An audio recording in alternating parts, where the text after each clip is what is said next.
Centrum voľného času organizuje olympiády z rôznych predmetov. Vo februári začína séria prírodovedných olympiád. V utorok 10. februára sa na pôde CVčka tentokrát stretli úspešní riešitelia zo školských kôl v biologickej olympiáde kategórie C. Tá je určená pre starších žiakov základných škôl.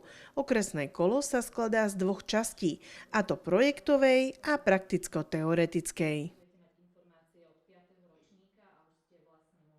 Do projektovej časti sa tentokrát zapojili iba 3 žiačky zo Šišova a Bánoviec. Žiaci sa v nej zaoberajú určitým problémom a jeho výskumom a pozorovaním. Tento rok sa dievčatá venovali výskumu zdravia a krásy, spánku a ochoreniam včelstiev. Druhá časť je prakticko-teoretická, kde súťažiaci najskôr riešia laboratórnu úlohu a potom test z teoretických vedomostí. Náročnosť úloh je porovnateľná a súťažiaci preukazujú hlboké znalosti z daných tém.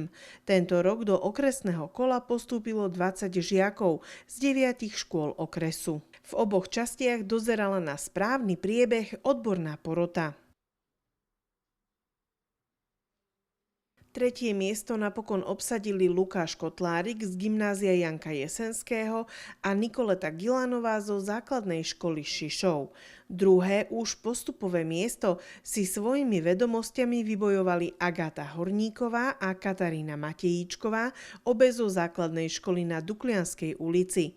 Postup do krajského kola si z prvého miesta napokon vybojovali Oliver Gajdošík zo základnej školy Partizánska a Sofia Stoláriková zo základnej školy Šišov.